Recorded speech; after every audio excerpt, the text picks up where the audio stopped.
Good morning here, everybody. It is your boy Vulcan Vugan here, back with another video today. Now, this is a different video than usual. Usually, I would post a 1 to 5 minute video discussing different topics like leaks and AcceleRacers and blah blah blah, or dumb memes that no one really gives a damn about 2 days after they come out. But we're doing a Q&A video for the Fog Realm. As you all know, I'm doing a fan film for the realm Fog Realm in the AcceleRacers canon. And so I thought I would clear up some things about the development of it and talk a little bit about it, taking, questions from y'all, answering them the best of my ability, and explain a few things here and there alongside it. Now, at the end of the video, there will be some spoilers, because I'm going to be revealing some things, so if you want to go in completely blind to this, then I recommend you do not watch to the end of the video. I recommend you cut off at right here. So, let's go ahead and get into the questions. Number 1 comes from the man himself, Double 2. When did you decide you wanted to do this? I remember for a while you said you didn't really want to do a big AcceleRacers fanimation. And it really comes down to 2 different things. Number 1 is the community, and number 2 is my skill set. So over the years, my skill set was subpar at best in comparison to what I've seen from other Blender artists. And they say you're not supposed to compare to other people when making art because it's all subjective. But speaking from my own perspective, it looked like crap in comparison. So I wasn't ready to do an animation. And things like the Endless Realm were kind of just me trying to get to an animation level while still sticking to my guns on what I can do with my skill set. And the second point for the community was, a lot of times people would say things to me like, yeah, I would totally back you. I'd support this on Patreon, on Coffee, blah, blah, blah.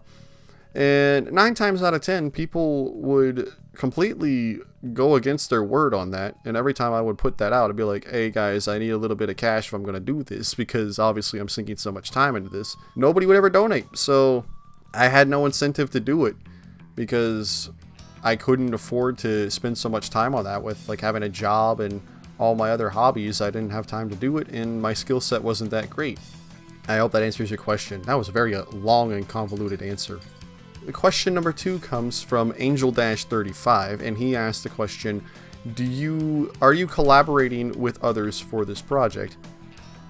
Yes, including me, there are a total of 10 people working on this project. Some are doing more than others, and some have yet to start because we haven't gotten to that point in production yet. We're not accepting anybody else at the moment. I will let y'all know if we are. And the second question he asks is, where did the motivation come from in order to create a short film? Already answered that. And who's the best character and why? So the best characters, not character, there's not one best character. The best characters are definitely Lonnie and Esmeralda.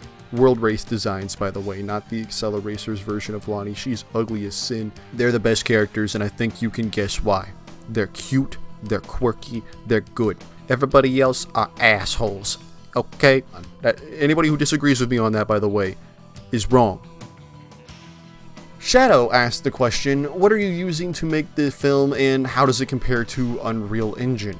So we're using Blender 2.93a, at least I am, and we will be upgrading to Blender 3.0 when that releases in December, so we can make use of the new Cycles X engine, so we can get better render times. And I'm not really sure how it compares to Unreal Engine. I do know that Unreal Engine is better for real-time stuff with RTX, but I'm used to Blender. I think a lot of people in this community are used to Blender, and learning this whole new UI wouldn't really work.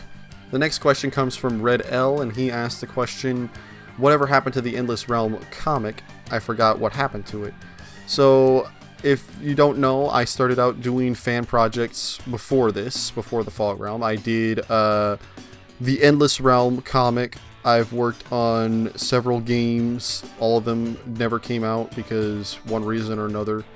And the Endless Realm was the latest one I got my foot into before this. And it was going well. I got to the scripting phase, I had the outline and everything ready, but then I hit a snag in the writing block and I just never went back to it. And then a month and a half later, I just decided this isn't working, I can't work on this anymore, and that's that. But keep in mind for that the Endless Realm was a one-man project, and this is a 10-man project. So at the very least, I have the expectations of 10 people riding on my back. So, the next question comes from Ricky, spelled with 2 Y's.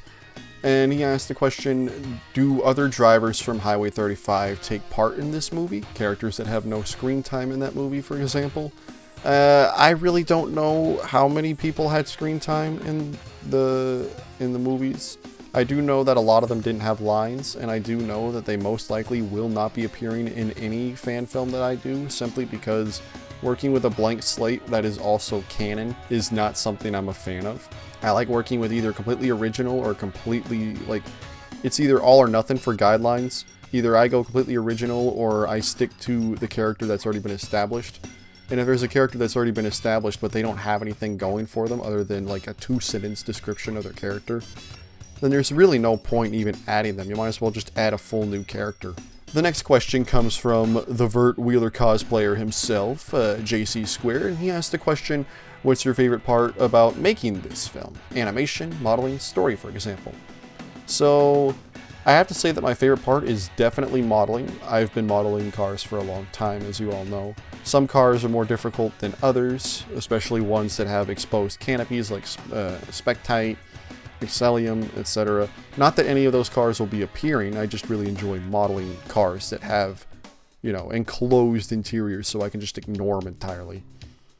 And for animation, it is fun to do animation because I'm learning something new, but it is very tedious to get right.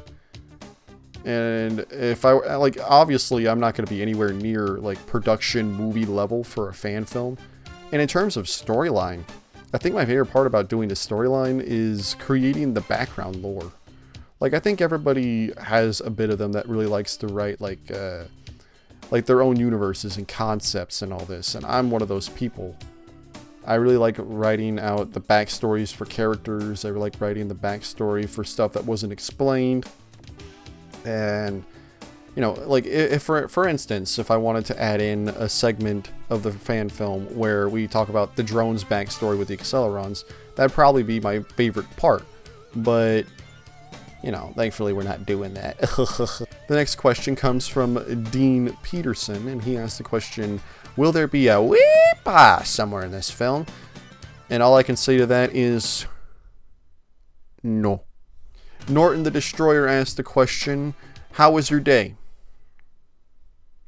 I hate my life. Colossity asked the question, when will you get better at modeling? And my only response to that is, when Pixar hires me, so I can make the Buzz Lightyear 4 spin-off or something, I don't know. King Chris asked the question, how many new cars are in the story, like that pony up?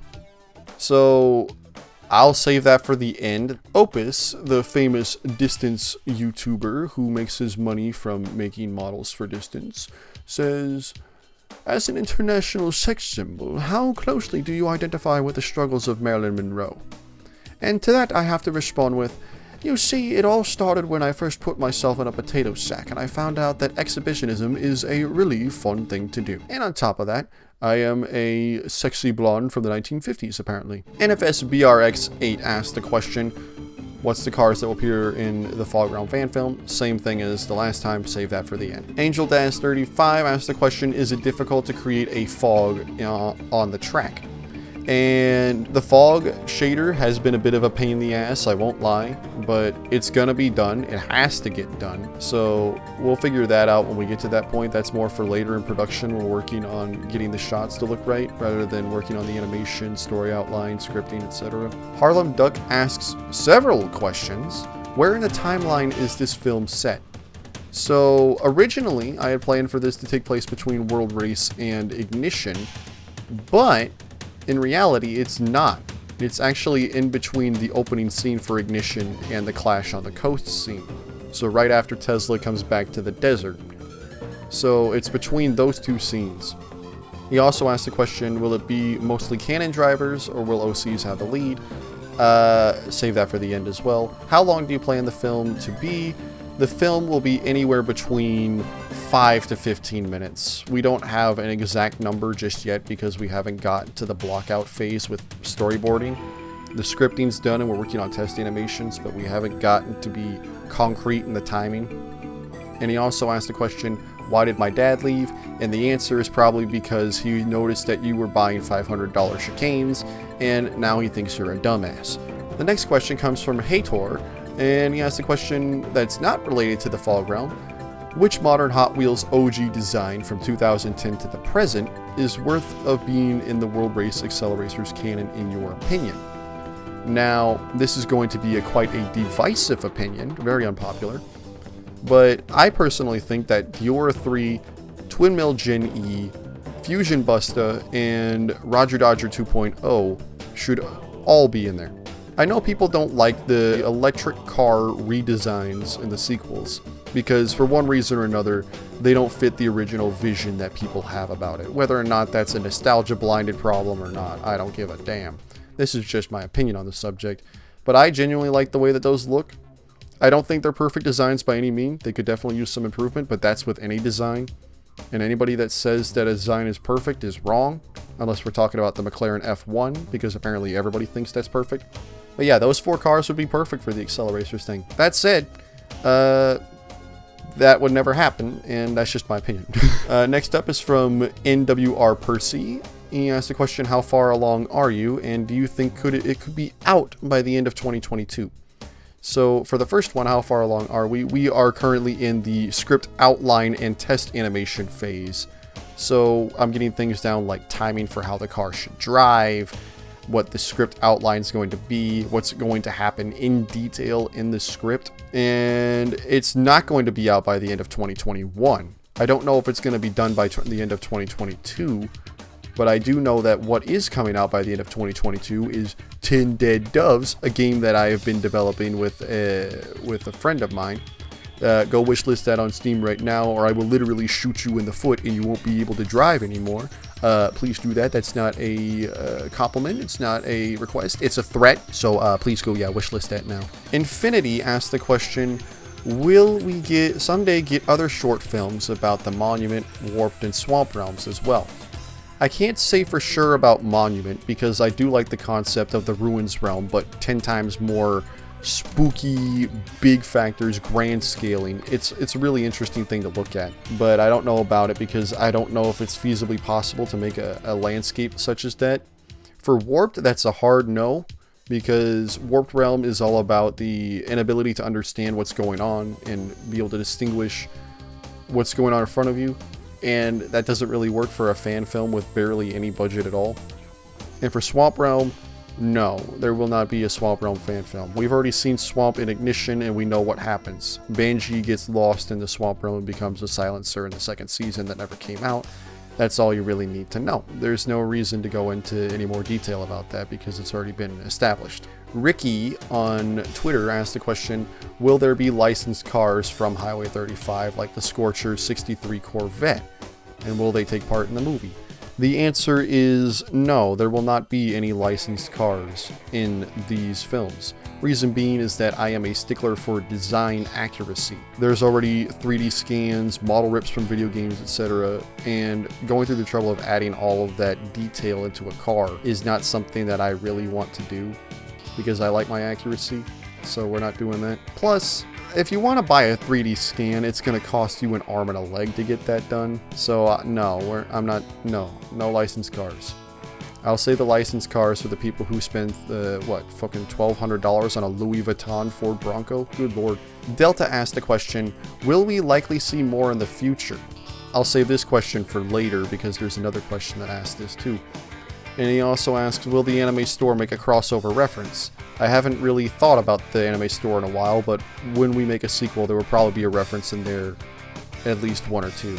General Kenobi asked the most profound question in the bunch. He asked the question, when funny? He also asked the question, will any of the assets used in this fan film be open to the public or be put on the Patreon after the film is released? Now, I can't say that all of the assets will be put on there. The reason for that being is that some of them aren't mine, and some of them were made in collaboration with other people.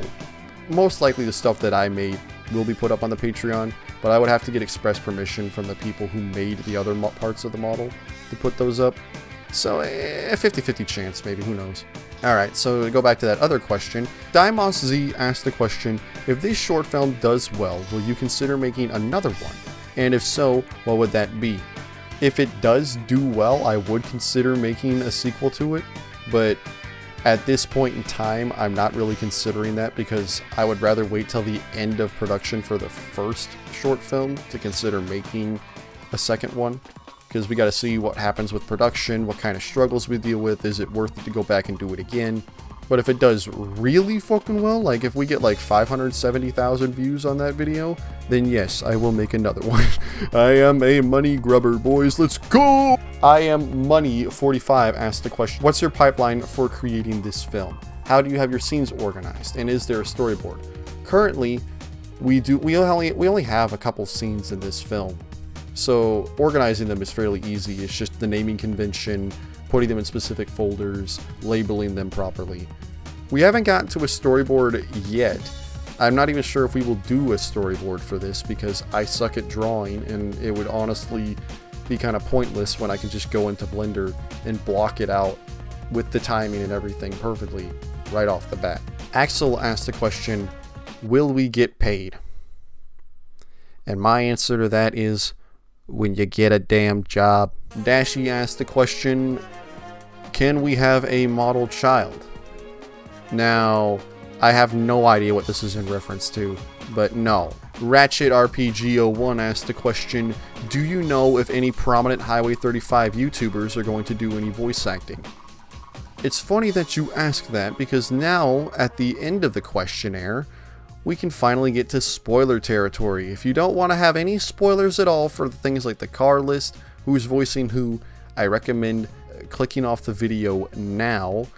And alternatively, if you want spoilers, stay on the video, support the Patreon. That has a lot of behind the scenes. We're showcasing a lot of stuff. So, for spoilers, I'm not going to give you any plot points. I'm just going to give you characters, character names, what cars they're driving, and who is voicing who. So, the first character we have is Banji Castillo driving Ballistic. I've already showcased that before. Here's a render of him. He's not voiced by anyone as of yet. We have yet to find someone who can do a good Banji voice and still have the range of voice acting. The next character is Dan Dresden driving Side Draft, also not being voiced by anyone currently. We are also looking for a voice actor for him as well. And then we have Lonnie. Lonnie will be appearing in this film. I don't know if it will be in a visual way. She might just be over the radio. Who knows? We also have the original characters. So we have Jacob Bell Brown, and he is being voiced by this guy right here. And I'll just let his voice do the talking. Hey everyone! My name is Jacob Brown, or Bell as my friends like to call me, and I'm the primary driver of the street breed car, Pony Up. So next up on the list is Joakim Adan. Joakim Adan is going to be voiced by the prominent Highway 35 YouTuber, Opus, and I guess I'll let his voice do the talking as well. Joakim Adan.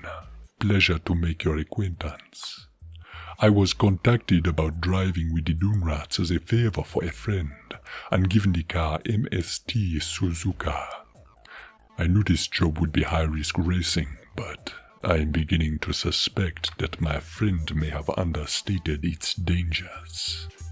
Now, the third and final original human character that we have for this, there are a total of 5 characters. Third and final character is named Blazer. Now, he's voiced by this guy, and I will let his voice do the talking. Hey there, the name's Blazer. Best driver out of the 5 Tesla recruited. I rep the Scorchers, the only team destined to be on the track. And with my silhouette too, not even Taro can pass me. In terms of other characters, we also have Kaze Pax. He's going to be voiced by your boy. Here is a quick voice demo. The drones were never meant to be what they are today. When we invented them, they were nothing more than a bound to resist. If they continue on like this, both your world and ours will be destroyed. And then we also have a new antagonist for this film, but I will not reveal his name or what he looks like because that is spoiler territory for the entire film. And that is about it. So, what do you think this film's going to be about? Ask any questions in the comments section. Honestly, I'll probably get around to them eventually. So, if you enjoyed the video, be sure to leave a like. Support the Patreon or Ko-fi if you want to directly support the fan film. It goes a long way. And that's about it, boys. I guess I will see you all in the next video. Thank you all for joining me today. This has been Vulcan Vugan, and signing out. But what the hell, boy? Yes.